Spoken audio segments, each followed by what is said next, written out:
Excellencies, Mrs. Rhoda Peace Pumu Sime, Commissioner for Rural Economy and Agriculture of AUC,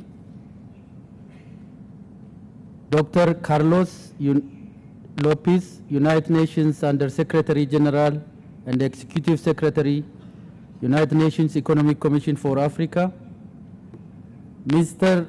Fitas Moge, former President of Botswana, Professor Mary Robson, former Prime Minister of Ireland, Mr. Ali Abu Saba, Vice President of African Development Bank, Excellency fellow ministers, Honorable Savair Kasukuare, Minister of Environment, Water and Climate of Zimbabwe, Honorable Mas Aksi Gai, Minister of Fisheries and Water Resources, the Gambia, Excellency Ambassadors, Directors Generals, distinguished delegates, ladies and gentlemen.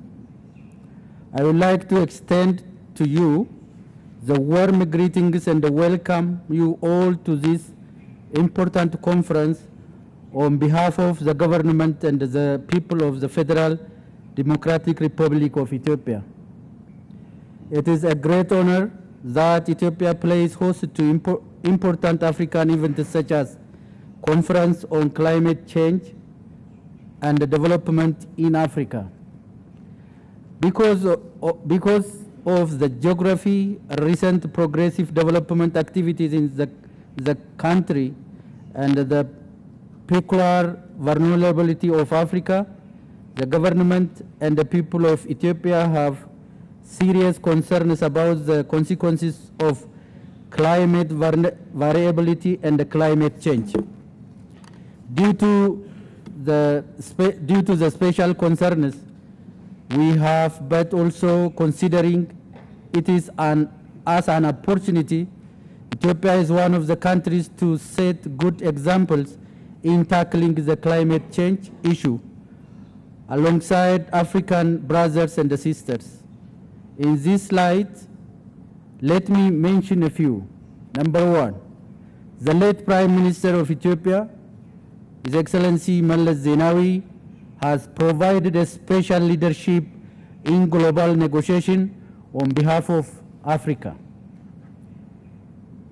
He chaired the Committee of African Heads of State and the Government on Climate Change and played a crucial voice and respect on behalf of Africa. He articulated African concerns and influenced global agreement to understand African needs. Number two, with the climate of Africa, with the Committee of African Heads of the State and the Government on Climate Change leadership supported by the African Ministerial Conference on the Environment and the African Group of Negotiators, Africa has scored significant results in climate change negotiations. Number three, in practical terms, Ethiopia has been setting pioneer examples in addressing climate change challenges. Ethiopia has developed its climate resilient and green economy known as CRGE strategy alongside few countries of the world to establish such a strategy. The CRGE strategy is not an isolated and standalone undertaking, but harmonized with and participle of growth and the transformation plan. We are making progress in implementation of the plan through substantial and transformative progresses such as through investment in clean and renewable energy development, increasing agricultural productivity, afforestation programs, national level, public mobilization, especially the communities, and the campaign to reverse degradation, improve soil and water conservation and watershed management. Ladies and gentlemen, Despite the historical accountability of developed nations to climate change and its impacts, the common but differentiated responsibilities of nations of the world, progress made in reversing climate change and implementing the already designed agreements are slow. All reports indicate that the average 2 degrees centigrade rise in the temperature would be surpassed unless serious actions and the commitments are made now.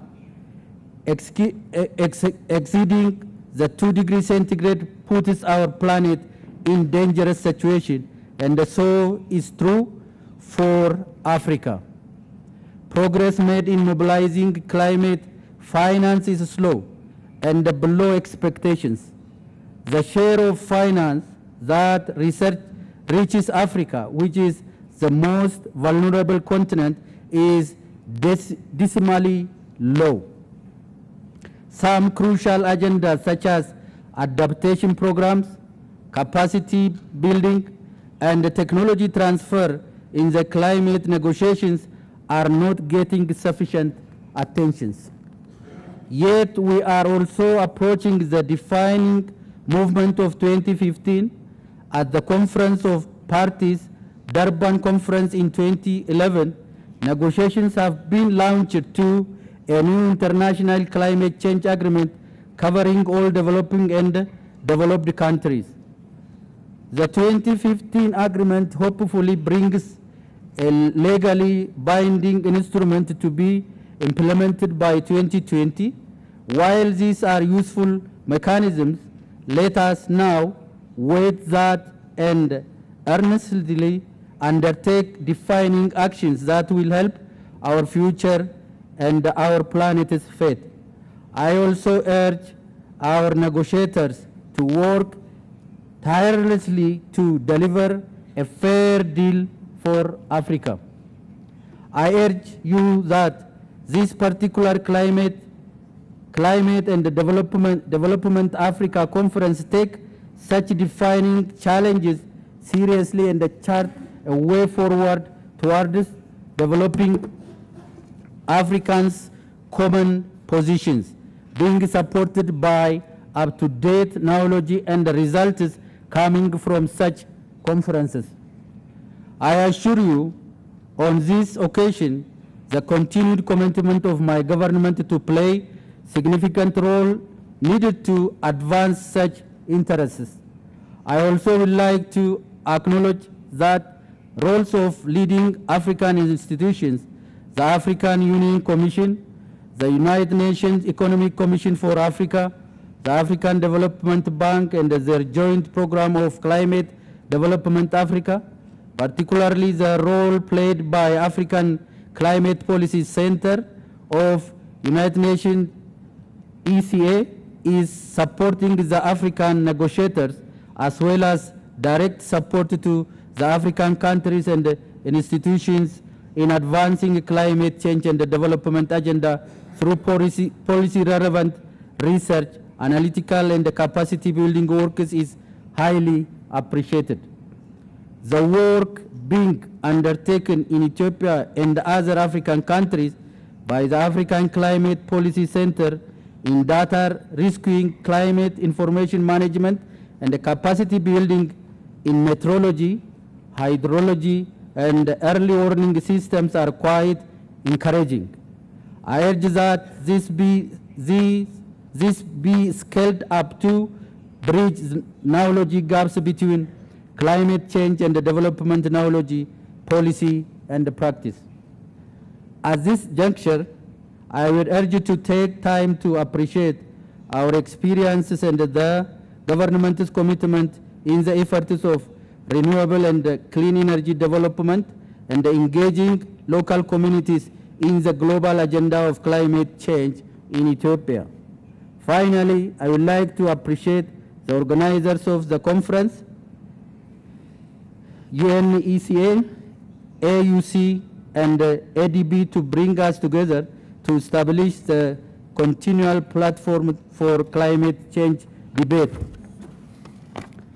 Last but not least, I would like to invite you to take time to visit and enjoy the flavor of the vibrant city of Addis Ababa, the headquarters of African Union Commission, and the Commission and the Economic Commission for Africa. With these brief remarks, I would like to declare the conference is open. Thank you very much.